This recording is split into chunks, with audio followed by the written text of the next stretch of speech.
Hello students, आज आपण 12वीचा pair of state lines हा चॅप्टर सुरू करणार आहोत.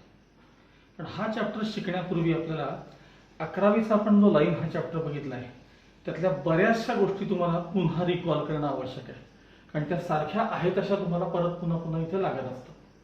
तर मग मी ते सगळे पहिल्यांदा पॉईंट्स तुम्हाला लिहून देईन, ते आपल्या नोटबुकमध्ये सगळेच्या सगळे लिहून काढायचे आणि मग त्यानंतर आपण 12वीचा जो काही पार्ट आहे तो त्याला सुरुवात करणार आहोत. 11वीचा बराच पार्ट आहे तो सारखा आपल्याला इथे लागतो, जो आपण 11वी लाईन्स चॅप्टरमध्ये शिकलेला आहे, त्याची आपण थोडक्यात रिव्हिजन करणार आहोत. First, distance formula.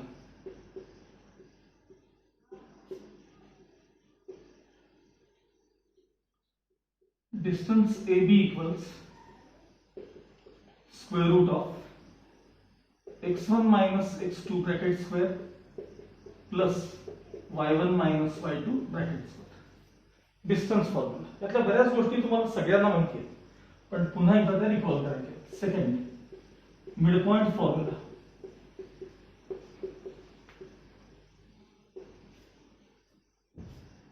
x coordinate is given by x1 plus x2 upon 2 and y coordinate is given by y1 plus y2 upon 2. Third, false. Third is section formula.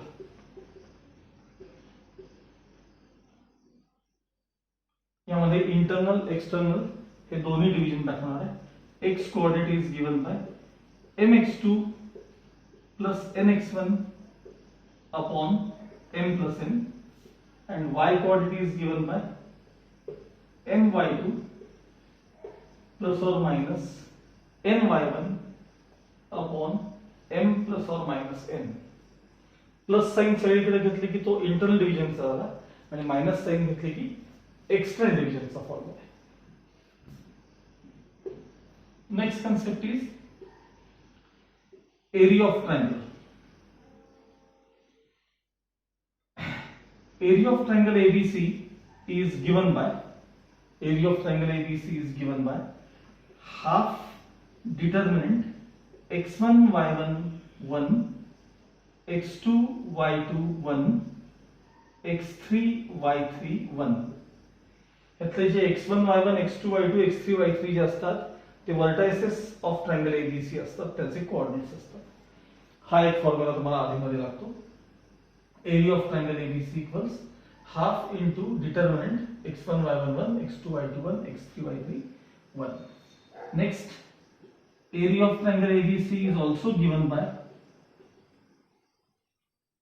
Square root of s minus a s minus b s minus c, where s is semi perimeter a plus b plus c upon 2.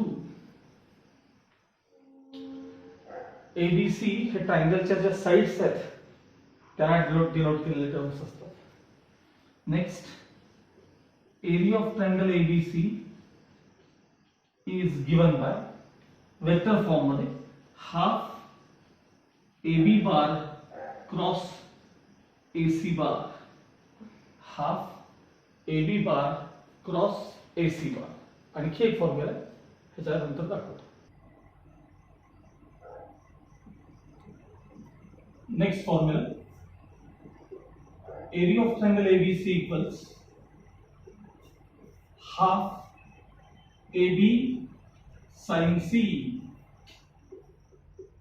Half BC sin A half AC sin B. म्हणजे हा जर triangle आपला ABC असेल, triangle ABC, vertex A च्या समोरची side small a, B च्या समोरची side small b, C च्या समोरची साइड स्मॉल c. तर हाफ AC sin B या दोघांनी इंक्लूड केलेला angle half AC sin B और half AB sin C half AB sin C or half BC sin A, half BC sin A या प्रकारे ट्रायंगलची area. आणि आता फार महत्त्वाचा पॉइंट सांगणार आहे तो म्हणजे area of equilateral triangle ABC. Area of equilateral triangle ABC is given by p square by root 3. आपण जो नेहमी फॉर्म्युला वापरतो इक्विलॅटरल ट्रायंगलचा एरियाचा तो असा आहे, area of equilateral triangle is √3/4 into side square. √3/4 into side square म्हणजे समजा ट्रायंगलची जर साइड x युनिट्स असेल तर √3/4 into x स्क्वेअर ही इक्विलॅटरल ट्रायंगलची एरिया असते. पण मी इथे तुम्हाला काय लिहून दिले बघा, area of equilateral triangle ABC equals p² / √3. आता यातला p म्हणजे काय तर त्याकरता इथे लक्षात, हा इक्विलॅटरल ट्रायंगल आहे ABC, याची साइड जी आहे ती समजा x युनिट्स इतकी आहे किंवा x सेंटीमीटर ही त्याची साइड आहे. आता मी यामध्ये A मधून या BC वरती परपेंडिक्युलर ड्रॉ करतो आणि या परपेंडिक्युलरला p असं म्हणतोय मी. या परपेंडिक्युलर काय म्हणतोय p. मग आता हा जो आहे तो 60 डिग्रीचा अँगल आहे. आपल्याला माहिती आहे साइड अपोजिट टू 60 म्हणजे p is √3/2 times of hypotenuse म्हणजे x. तर थोडक्यात p म्हणजे काय तर √3x/2, √3x/2. मग आता जर मी हा जर का p इथे रिप्लेस केला तर त्याच ट्रायंगलची एरिया तुम्हाला आता काय बघायला मिळते बघा सांगा, p² म्हणजे √3/2 x याचा square by √3 as it is. √3 चा स्क्वेअर 3 बाय 4 x² आणि डिनॉमिनेटर मध्ये √3 आहेतच. आता हे 4 खाली येतील डिनॉमिनेटर मध्ये आणि यातला √3 यातला √3 कॅन्सल होईल आणि काय शिल्लक राहिलं सांगा आता त्यातलं √3/4 x² म्हणजे हीच एरिया आहे √3/4 into x². ओके, आता आपण नेक्स्ट पॉइंट जो पाहणार आहोत तो म्हणजे स्लोप ऑफ लाईन. तर तुम्हाला या चॅप्टर मध्ये सारखी लागणारी टर्म आहे म्हणजे स्लोप ऑफ लाईन. त्यामध्ये पहिला पॉइंट आहे if theta is an inclination of a line, then its slope is given by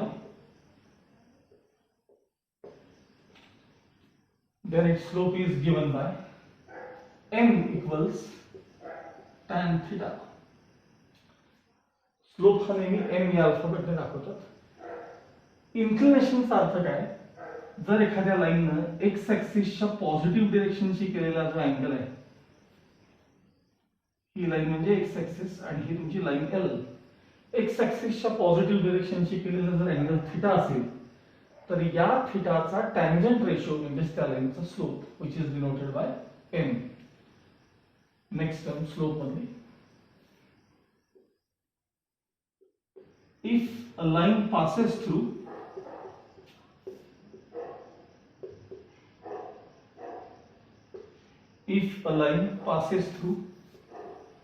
two distinct points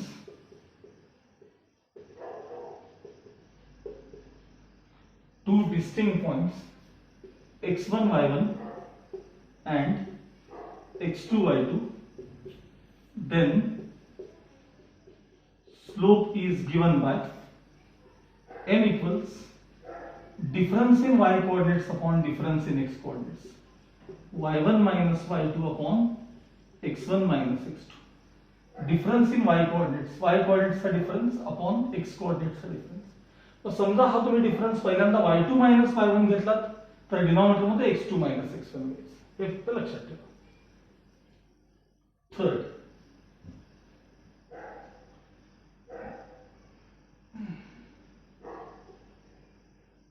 if the equation of line is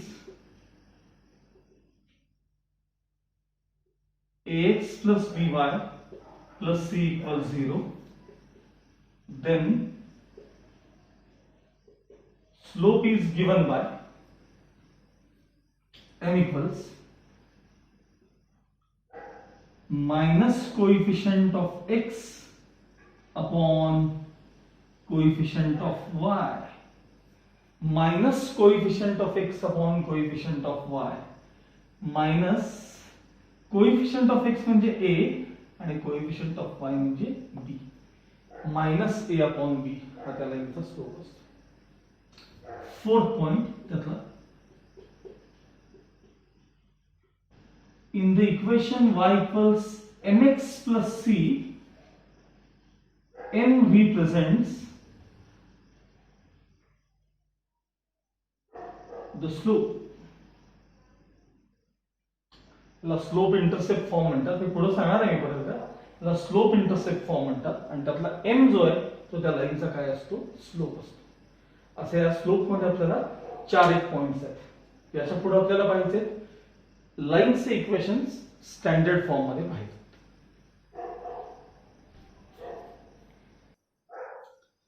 next concept is equations of lines in standard form. यामध्ये आपण वेगवेगळ्या प्रकारचे forms पाहणार आहोत लाईनचे इक्वेशनचे. पहिला आहे स्लोप पॉइंट फॉर्म.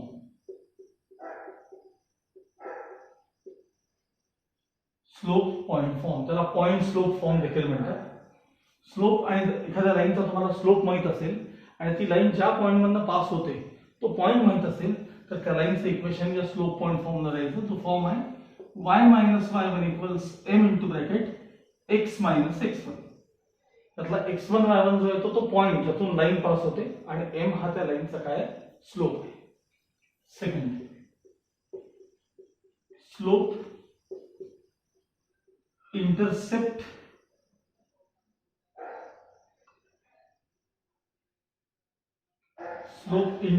फॉर्म.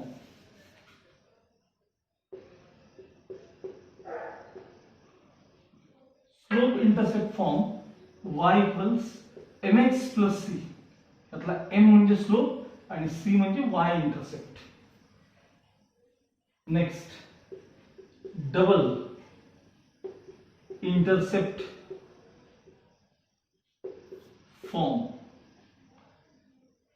जर लाईनचा तुम्हाला x इंटरसेप्ट आणि y इंटरसेप्ट अशा दोन्ही गोष्टी माहित असतील. आता इंटरसेप्ट हा काय प्रकार आहे तर परत लक्षात, समजा ही लाईन L आहे तुमची, एक्स ऍक्सिस ला ज्या पॉइंट मध्ये इंटरसेक्ट करते तो जर A असेल पॉइंट तर A0 हे त्याचे कोऑर्डिनेट्स असतात पॉइंट ऑफ इंटरसेक्शनचे आणि इथं 0B हे त्याचे इंटरसेक्शनचे कोऑर्डिनेट्स असतात.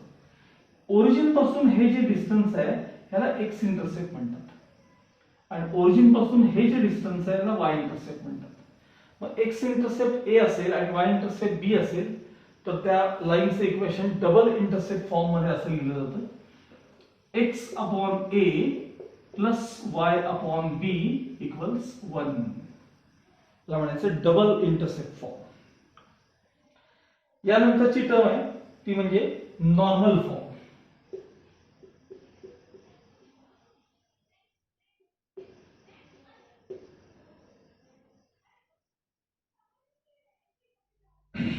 नॉर्मल फॉर्म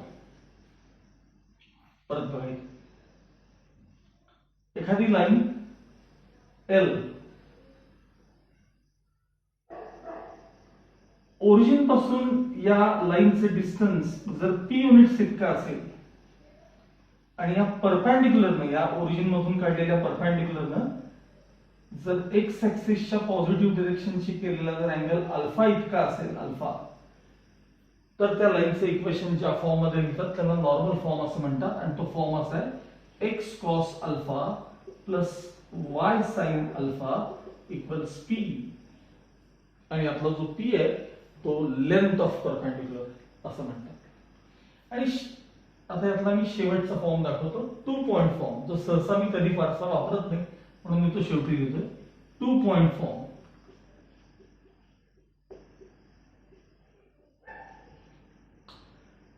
जर एखादी लाईन दोन डिस्टिंक्ट पॉइंट्स मधून जात असेल, x1 y1 आणि x2 y2 या दोन पॉइंट्स मधून जात असेल तर त्या लाईनचे इक्वेशन 2 पॉइंट फॉर्म मध्ये कसं लिहिलं जातं, तर y minus y1 upon y1 minus y2 equals x minus x1 upon x1 minus x2. यातले x आणि y जे आहेत ते दोघं व्हेरिएबल्स आणि बाकी x1 y1 x2 y2 हे सगळे जे असतील ते कोऑर्डिनेट्स असतात. Okay, next point 7. फार महत्त्वाचा पॉइंट आहे हा. त्यासाठी मी तुम्हाला मुद्दामून रेड पेन लिहून देतो. The equation of line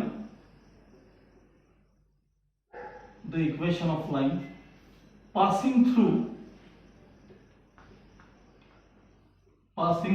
origin is in the form y equals mx. ज्या लाइन्स ओरिजिन मधून पास होतात त्या सगळ्या लाइन्सचा फॉर्म असतो y equals mx. थोडक्यात काय तर त्यातला कॉन्स्टंट जो असतो c कॉन्स्टंट तो जर काय ऍब्सेंट असेल तर ती लाईन नेहमी ओरिजिन मधनं पास होते. आणि आपला सगळा जो पहिला पार्ट आहे म्हणजे ह्या पेअर ऑफ लाईन्स मध्ये ऍक्च्युअली दोन पार्ट आहेत, एक स्टँडर्ड आणि जनरल असे दोन प्रकार आहेत. तर तो स्टँडर्डचा जो पार्ट आहे हा संपूर्ण पार्ट ह्या एका लाईनवर आधारित आहे. हा संपूर्ण चॅप्टर ओरिजिन मधून पास होणाऱ्या लाईनचे इक्वेशन हे y इक्वल्स mx या फॉर्म मध्ये असतं. ओरिजिन मधून पास होणाऱ्या लाईनचे इक्वेशन हे नेहमी y इक्वल्स mx या फॉर्म मध्ये असतं. आता याला जोडून आणखी अशा काही गोष्टी आहेत ज्या तुम्हाला कदाचित माहित असतील नसतील तर त्याही तुम्ही लिहून ठेवायच्या. नेक्स्ट पुढचा पॉइंट आहे equation of x axis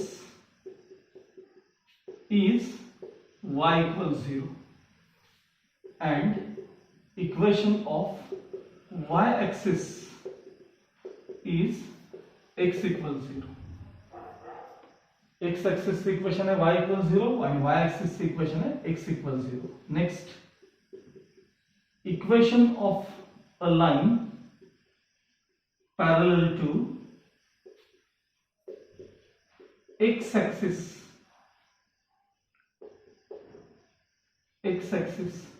is y equals constant. Equation of line parallel to x axis is y equals constant and equation of line parallel to y axis is x equals constant. Equation of line parallel to y axis is x equals constant. हे झाले लाईनच्या इक्वेशनचे प्रकार. आता याच्यामध्ये एखाद दुसरं मी याच्याशी रिलेटेड एक्झाम्पल दाखवतो. लक्षात घ्या. 2x plus 3y plus 4 minus 4 is equal to 0 ही जी लाईन आहे याचा जर तुम्ही ग्राफ काढायला गेला तर हा ग्राफ ओरिजिन शिवाय कुठूनही जाऊ शकतो कारण याच्यात कॉन्स्टंट प्रेझेंट आहे.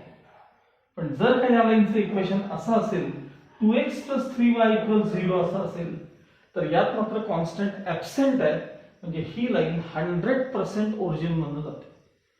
मग तुमचं म्हणणं असेल सर याचा मोठा फॉर्म y equals mx असा आहे आपल्याला कन्वर्ट करता येतं.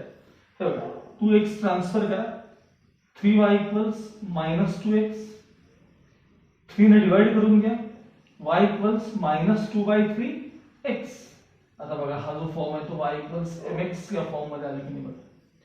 ज्या लाइन्स y equals mx या फॉर्म मध्ये असतात त्या सगळ्या लाइन्स कशातून पास होतात तर ओरिजिन मधून पास होतात. नेक्स्ट पॉइंट आपल्याला पाहायचा आहे तो म्हणजे लेंथ ऑफ परपेंडिक्युलर फॉर्म्युला.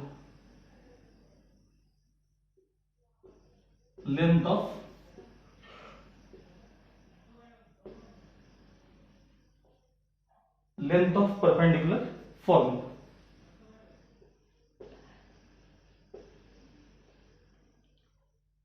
यात दोन प्रकार आहेत. Length of perpendicular formula from any point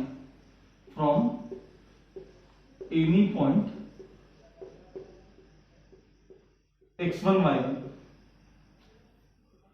on the line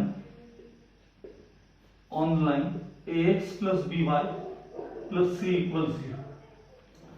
from any point x1 y1 जर आपण या लाईनवर परपेंडिक्युलर ड्रॉ केला तर तो लेंथ ऑफ परपेंडिक्युलर फॉर्म्युला असा आहे p equals mod of ax1 plus by1 plus c upon root of a square plus b square. त्याला म्हणायचं length of perpendicular formula from any point आणि जो त्यातलाच दुसरा आहे तो फ्रॉम ओरिजिन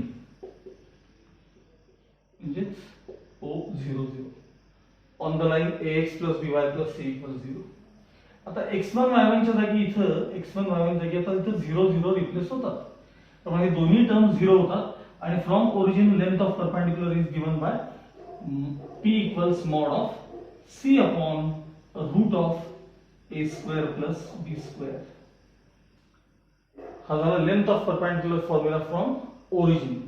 याच्याशीच रिलेटेड पुढची टर्म आहे ती म्हणजे distance between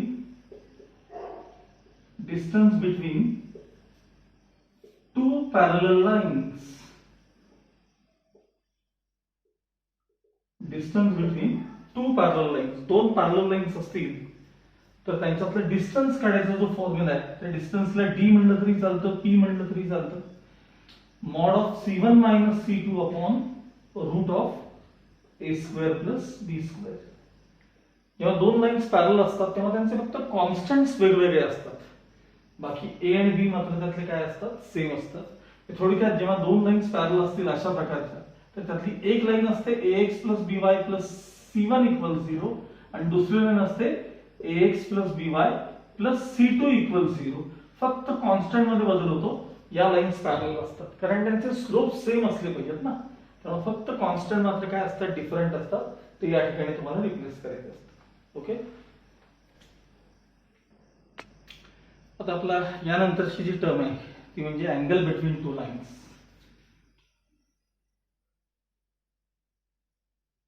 if m1 and m2 are the slopes of two intersecting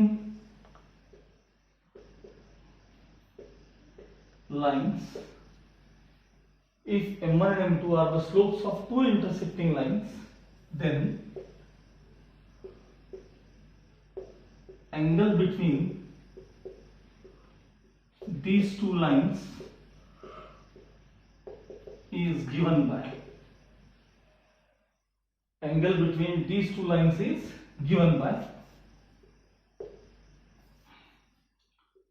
tan theta equals mod of m1 minus m2 upon 1 plus m1 m2, provided that m1 m2 not equals -1. दोन lines जर intersect होत असतील आणि त्यांचे आपल्याला slope माहित असतील तर त्यातला अँगल काढायचा फॉर्म्युला असा आहे tan theta equals mod of m1 minus m2 upon 1 plus m1 m2. If m1 m2 equals -1, then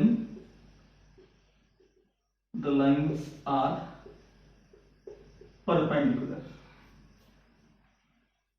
and if m1 equals m2, then the lines are parallel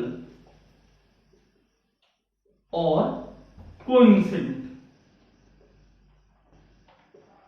Parallel or coincident. Coincident म्हणजे एकावर एक, दोन्ही lines coincident असतात. Lines are parallel or coincident. Next point, family of lines. If u equals 0 and v equals 0 are any two intersecting lines,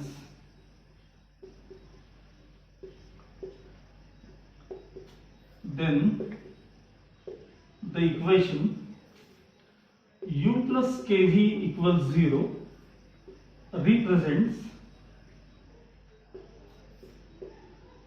family of lines passing through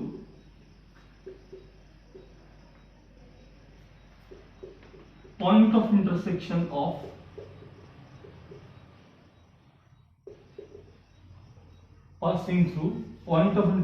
of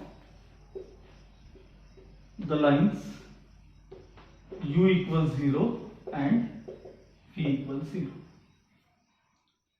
काय अर्थ आहे याचा बघा. आता u इक्वल 0 v इक्वल 0. तर u म्हणजे काय, तर उदाहरणार्थ फॉर एक्झाम्पल एखादी लाईन अशी आहे 2x + 3y - 4 इक्वल 0. आणखी एखादी लाईन अशी आहे 5x - 4y + 7 = 0. ह्या दोन्ही लाईन्स 100% इंटरसेक्टिंग आहेत. का, तर याचा स्लोप आहे -2/3 आणि याचा स्लोप आहे 5/4. डिफरंट स्लोप्स, तेव्हा लाईन्स इंटरसेक्टिंग आहेत. यातल्या या पार्टला u असं म्हणलं जातं आणि या पार्टला v असं म्हणलं जातं. म्हणजे u इक्वल 0 v इक्वल 0 अशा जर दोन इंटरसेक्टिंग लाईन्स असतील u इक्वल 0 आणि v इक्वल 0, तर यांच्या पॉइंट ऑफ इंटरसेक्शन मधून जाणाऱ्या ज्या काही इनफायनाइट लाईन्स आहेत, यांच्या पॉइंट ऑफ इंटरसेक्शन मधून पास होणाऱ्या ज्या इनफायनाइट लाईन्स आहेत, या सगळ्या लाईन्सचे इक्वेशन जे आहे ते u + kv इक्वल 0 या फॉर्म मध्ये असतं. u आणि v हा लाईनचा हा पार्ट असतो त्यातला, आणि k जो आहे ना, k ला पॅरामीटर असं म्हणतात. तो पॅरामीटर मिळवण्यासाठी तुम्हाला वेगवेगळ्या कंडिशन दिल्या असतात. याकरता 11वीचा शेवटचा एक्सरसाइज व्यवस्थित बघून घ्या. त्याला फॅमिली ऑफ लाईन्स असं म्हणायचं. हा लाईनचा इथपर्यंतचा पार्ट 11वीत आपण पाहिलेला होता. आता हा चॅप्टर शिकताना आपल्याला बऱ्याचदा क्वाड्रॅटिक इक्वेशनचा एक पार्ट सारखा लागतो, तो आपण पाहायचा आहे आणि मग आपल्या चॅप्टरकडे वळायचं आहे. आपल्याला नेक्स्ट पार्ट आपला आता क्वाड्रॅटिक इक्वेशनचा आहे. हा 10th मध्ये पण आपण पाहिला होता. Quadratic equation general form. Quadratic इक्वेशनचा जनरल फॉर्म असतो ax² + bx + c = 0. त्यातले a b c real numbers असतात आणि a मात्र नॉन झिरो रियल नंबर असतो. अल्फा आणि बीटा जर या क्वाड्रॅटिक इक्वेशनचे रूट्स असतील तर त्यातला अल्फा जे रूट आहे ते -b + √b² - 4ac/5 आहे आणि बीटा हे जे रूट आहे ते -b फरक बघा, प्लस आणि मायनस, बाकी सगळा पार्ट सेम आहे आणि आपण ते कंबाईन करून प्लस और मायनस म्हणतो. कंबाईन म्हणजे -b + √b² - 4ac/5. त्यातला हा जो पार्ट आहे आपला b² - 4ac, हा जो पार्ट आहे याला डिस्क्रिमिनंट असं म्हणतात. त्याला नोटेशन आहे छोटा ट्रायंगल डेल्टा, ऍक्च्युअली डेल्टा किंवा लहान ट्रायंगल डिनोट करतात. जर डेल्टा इक्वल 0 म्हणजे b² - 4ac ची व्हॅल्यू जर 0 असेल तर त्यावेळी रूट्स रियल आणि इक्वल असतात. डेल्टा पॉझिटिव्ह असेल तर roots are real and unequal, आणि डेल्टा जर निगेटिव्ह असेल, स्क्वेअर रूटच्या आत निगेटिव्ह टर्म, तर रूट्स आर नॉट रियल म्हणजेच इमॅजिनरी असतात. हा झाला क्वाड्रॅटिक इक्वेशनचा पार्ट. यामध्ये अजून सम ऑफ द रूट्स आणि प्रोडक्ट ऑफ रूट्स हाही पार्ट आधीमध्ये आपल्याला लागतो. क्वाड्रॅटिक इक्वेशन मध्ये अल्फा आणि बीटा जे रूट्स असतात त्यांची टोटल म्हणजे सम ऑफ द रूट्स -b/a इतकी असते आणि प्रोडक्ट ऑफ रूट्स म्हणजे अल्फा बीटा c/a इतके असते. Okay, now next concept is homogeneous equation of pair of lines in second degree. आता या शब्दाचा, होमोजेनियस या शब्दाचा अर्थ काय, सेकंड डिग्री म्हणजे काय, हे इक्वेशन डिराईव्ह झाल्यानंतर तुम्हाला ते शब्द फार चांगले कळतील. पण तरी सुद्धा होमोजेनियस म्हणजे एकसारखे. Equation of pair of lines, pair म्हणजे जोडी, दोन लाईन्स, इन सेकंड डिग्री म्हणजे त्या इक्वेशन मध्ये थ्रूआउट तुम्हाला डिग्री जी आहे ती 2 पाहायला मिळते. डिग्री 2, नंबर 2, त्यामुळे त्याला सेकंड डिग्री मधलं इक्वेशन असं म्हणतात.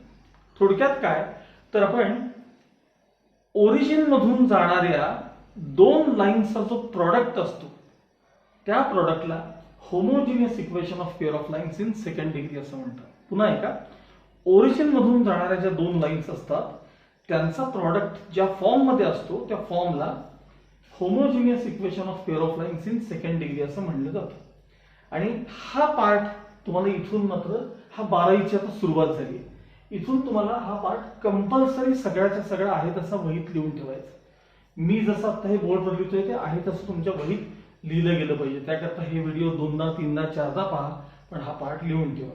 मी आज या व्हिडिओमध्ये फक्त हे इक्वेशन तुम्हाला तयार करून देणार आहे आणि मग त्याच्यानंतर आपल्याला काही थेरम्स बघायचे, ते मात्र आपण नेक्स्ट व्हिडिओमध्ये पाहणार आहोत. ओके, बरं. Homogeneous equation of pair of lines in second degree. Consider two lines passing through origin. consider two lines passing through origin y equals mx and y equals mx. तर मग या दोन्ही लाईन सेम होतील. याकरता एका लाईनचा slope आपण m1 घ्यायचा, दुसऱ्या लाईनचा स्लोप m2. म्हणजे एक लाईन आहे y इक्वल्स m1x, दुसरी लाईन आहे y इक्वल्स m2x. समजा मी हे इक्वेशन समजा y ट्रान्सफर केला किंवा इथला y ट्रान्सफर केला तर तुम्हाला कसं बघायला मिळेल, म्हणजे m1x minus y is equal to 0. हे इक्वेशन मी या फॉर्म मध्ये अँड हे बघा हे m2x मायनस y इक्वल्स 0. या दोन्ही ओरिजिन मधून जाणारे लाईन्स आहेत. आता आपण यांचा प्रॉडक्ट कसा असतो हे पाहणार आहोत. Consider their product. Consider their product. LHS आणि LHS चा product is equal to RHS आणि RHS चा प्रोडक्ट. म्हणजे m1x minus y into m2x minus y is equal to 0. हा झाला LHS चा प्रोडक्ट आणि RHS 0 इंटू 0 म्हणजे 0. आता मी हे ब्रॅकेट ओपन करणार आहे. म्हणजे पहिल्यांदा यानं या दोघांना मल्टिप्लाय करायचं. आता बघा बरं, यानं याला मल्टिप्लाय केल्यावर काय झाले, m1 m2 x into x square plus into minus minus m1 xy minus into plus पुन्हा minus m2 xy minus into minus plus y square is equal to 0. हे ब्रॅकेट ओपन केले. आता या मधल्या दोन टर्म्स कडे पहा. या मधल्या दोन टर्म्स कडे हे जे m1 m2 x स्क्वेअर आहे ते as it is, minus sign common काढलं, xy देखील कॉमन काढणार आहे पण त्या साइडला. मग m1 प्लस m2 राहतील, m1 प्लस m2 आणि कॉमन काढलेले xy. ही स्टेप जरा व्यवस्थित बघा. मायनस साइन आधी कॉमन काढले, साइन चेंज झाले, m1 प्लस m2 xy पलीकडे कॉमन काढले plus y square is equal to 0. m1 plus m2 x square minus m1 m2 xy plus y square equals 0. या form मध्ये इथपर्यंत आपण आलो. आता याच्या पुढची स्टेप जी आहे ती फार महत्त्वाची आणि ती स्टेप तुम्हाला आत्ता नुसती लिहून घ्यायची आणि जसं मी एक एक थेरम एक्सप्लेन करेल त्यानंतर तुम्हाला ती लाईन फार व्यवस्थित समजून जाईल. मी आता जी काही रिप्लेस करतोय ती लाईन. कुठल्या स्टेप पर्यंत आलो बघा आपण आता. हा प्रोडक्ट जो होता, दोन ओरिजिन मधून जाणाऱ्या लाईन्स त्यांचा प्रोडक्ट जो होता तो आपण काय केलाय, हे ब्रॅकेट एक्सपांड केले. आता मी इथे काही सबस्टिट्यूशन करतोय ते बघा. आता दिसतंय का, put m1 plus m2 equals minus twice h upon b. Put m1 plus m2 equals minus twice h upon b, twice h upon b येते. and m1 m2 equals a upon b. आता हे m1 plus m2 म्हणजे काय असतं किंवा त्याला ही term काय replace करतोय ट्वाइस h अपॉन b, हे तुम्हाला सगळं थेरम मध्ये पुढच्या कळणार आहे. आता हे सबस्टिट्यूशन कसं दिसेल बघा. सांगा m1 m2 च्या जागी कोणाला सांगा, m1 m2 म्हणजे a upon b into x square as it is. हे minus sign m1 plus m2 च्या जागी आपण कोण रिप्लेस करणार आहोत, minus twice h upon b पुढे xy as it is plus y square as it is is equal to 0. बघा काय रिप्लेस झाले, m1 m2 च्या जागी a upon b x square minus sign as it is, minus sign as it is. या ब्रॅकेटच्या जागी minus twice h upon b xy as it is plus y square is equal to 0 as it is. आता हे तुम्हाला substitution मी 2-3 वेगवेगळ्या तुम्हाला theorem मध्ये explain करेन. हे सबस्टिट्यूशन मी का केलं, कशासाठी केलं, आता फक्त आपल्याला लिहून घ्यायचं. ओके. आता मी हा प्रॉडक्ट बघा, a into x square upon b minus minus sign plus झाले, twice h xy upon b minus minus plus twice h x y upon b plus y square upon 1 is equal to 0. आता मी या सगळ्यांचा common denominator बी करणार आहे. हे as it is ax square plus twice hxy as it is. ह्याला खाली वर बी बी ने मल्टिप्लाय केला गेल म्हणजे by square is equal to 0. आणि मग हा बी येथे ट्रान्सफर केला की जे मिळेल तुम्हाला इक्वेशन ते ax square plus twice hxy plus by square equal 0. This equation is called, this equation is known as, इथे लिहितो मी, this equation is known as joint joint or combined